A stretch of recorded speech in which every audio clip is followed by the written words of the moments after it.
معزز سامعین کرام السلام علیکم ورحمۃ اللہ وبرکاتہ نحمد و نصلی علی رسول الکریم اما بعد فاعوذ باللہ من الشیطان الرجیم بسم اللہ الرحمن الرحیم رضی اللہ عنہم ورضوا عنہ صدق اللہ العظیم وصدق رسولہ النبی الامین المکین الکریم صلی اللہ علی محمد صلی اللہ علیہ وآلہ وسلم۔ معزز سامعین کرام، ویڈیو کا تھمبنیل اور ٹائٹل وغیرہ دیکھ کر سمجھ گئے ہوں گے کہ کس ذریعے کس تعلق سے آج میں آپ کے سامنے بات کرنے والا ہوں۔ بالخصوص جو ہے آج جو میں نے آیت کریم آپ کے سامنے تلاوت کی ہے، مقصد حضرت ابو بکر صدیق رضی اللہ تعالیٰ عنہ کا ذکر کرنا ہے۔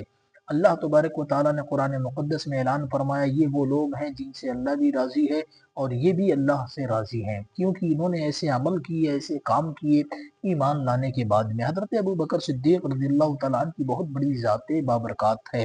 اسلام لانے سے پہلے ایک بڑی خوبصورت جو ہے ان کی زندگی اسلام لانے سے پہلے بھی بڑی پیاری تھی، اور اسلام لانے کے بعد تو پھر نبی کے دامن سے وابستہ ہو گئے نا۔ حضرت ابو بکر صدیق اسلام لانے سے پہلے بہت بڑے تاجر تھے۔ آپ ایک مرتبہ ملک شام میں گئے تو وہاں آپ نے ایک خواب دیکھا۔ اسلام لانے سے پہلے کی یہ بات ہے۔ کیا خواب دیکھا کہ چاند اور سورج آسمان سے نیچے اتر گئے ہیں اور دونوں حضرت ابو بکر صدیق کے گود میں داخل ہو گئے ہیں۔ حضرت ابو بکر صدیق نے دونوں کو یعنی چاند کو اور سورج کو پکڑ لیا اور اپنے سینے سے لگا لیا اور اوپر سے چادر کو ڈال لیا۔ حضرت ابو بکر صدیق جب صبح میں بیدار ہوتے ہیں تو اس عجیب و غریب خواب کی تعبیر پوچھنے کے لیے ایک راہب کے پاس میں پہنچے۔ راہب نے سارا خواب سن کر پوچھا، آپ کا نام کیا ہے؟ تو ابو بکر نے کہا، میرا نام ابو بکر ہے۔ اور راہب نے پوچھا، آپ کہاں کے رہنے والے ہیں؟ تو آپ نے فرمایا، میں مکہ کا رہنے والا ہوں۔ راہب نے پوچھا، آپ کون سے قبیلے سے تعلق رکھنے والے ہیں؟ تو آپ نے فرمایا، بنی ہاشم سے میں تعلق رکھنے والا ہوں۔ آپ نے فرمایا کہ وہاں سے یہاں کس سلسلے میں آئے ہو؟ تو راہب نے جب پوچھا تو حضرت ابو بکر فرماتے ہیں کہ میں تجارت کے سلسلے میں آیا ہوں۔ تو اس نے کہا، راہب نے حضرت ابو بکر صدیق سے کہا کہ مبارک ہو، مبارک ہو، قبیلہ بنی ہاشم سے نبی آخر الزماں کا ظہور ہونے والا ہے۔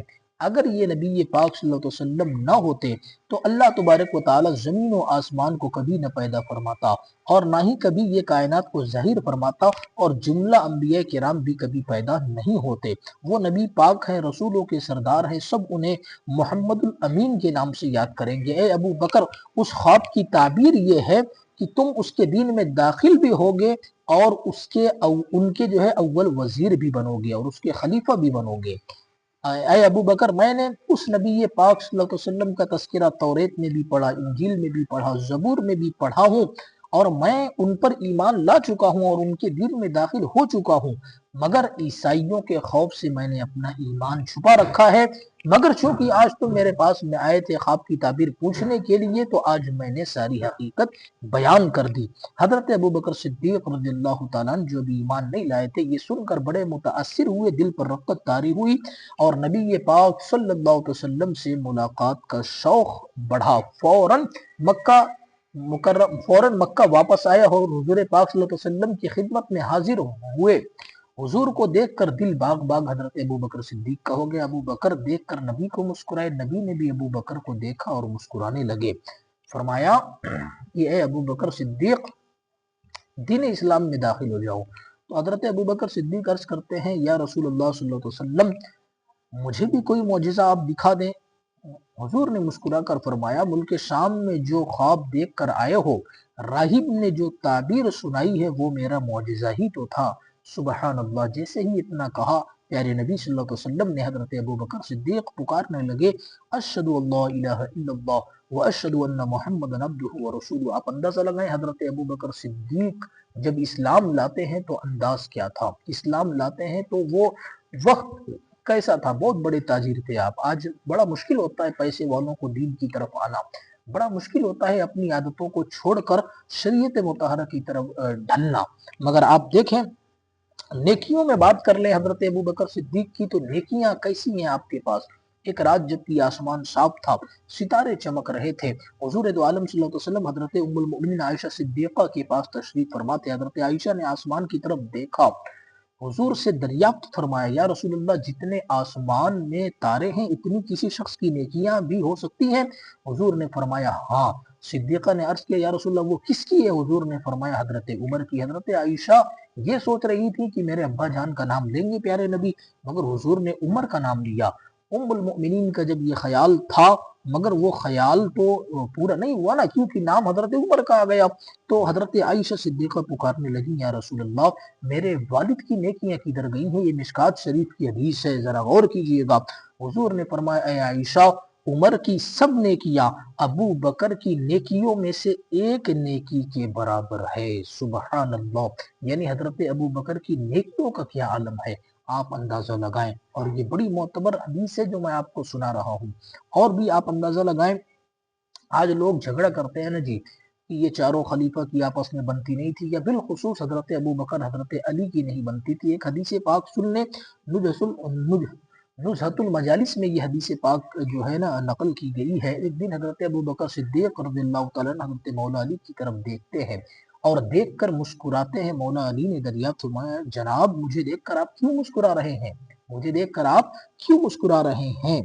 تو صدیق اکبر نے فرمایا، اے علی مبارک ہو، مجھ سے حضور پاک صلی اللہ علیہ وسلم نے فرمایا کہ جب تک علی کسی کو پلسرات سے گزرنے کی چٹھی نہ دے دے تب تک وہ شخص پلسرات سے نہ گزرے گا، اور یہی سوچ کر میں تمہیں دیکھ کر مسکرا رہا ہوں۔ تو اس پر حضرت علی بھی مسکرا پڑے اور فرمایا، اے خلیفۃ المسلمین، آپ کو بھی مبارک ہو، کیونکہ حضور پاک صلی اللہ علیہ وسلم نے فرمایا تھا کہ اے علی، تم اس شخص کو پلسرات سے گزرنے کی چٹھی ہرگز نہ دینا جس کے دل میں حضرت ابو بکر صدیق کا بغض ہوگا، حسد ہوگا۔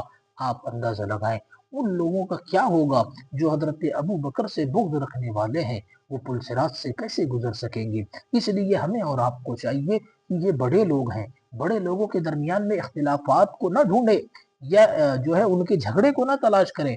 یہ تو محبت والے لوگ ہیں، یہ تو اطمینان والے لوگ ہیں، یہ تو سکون والے لوگ ہیں، یہ تو ایمان والے لوگ ہیں، یہ تو تقوی والے لوگ ہیں۔ تو ہمیں اور آپ کو کیا چاہیے کہ ان سے بے انتہا محبت کریں اور ان کی زندگی کو جو ہے نا پڑھ کر سمجھیں اور اس پر عمل کرنے کی کوشش کریں۔ اب آپ اندازہ لگائیں اللہ تبارک و تعالیٰ کی بارگاہ میں مقبولیت کیا ہے حضرت ابو بکر صدیق کی، ذرا وہ بھی سنتے چلے۔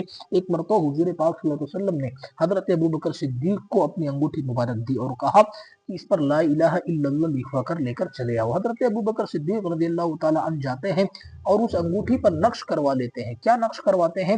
لا الہ الا اللہ۔ حضرت ابو بکر صدیق جیسے ہی نقش کروا رہے تھے تو ان کے دل میں خیال آیا کہ یار یہ کلمہ تو ادھورا ہے، اس لیے انہوں نے کیا کیا، لا الہ الا اللہ کے ساتھ ساتھ میں محمد رسول اللہ بھی نقش کروا لیا۔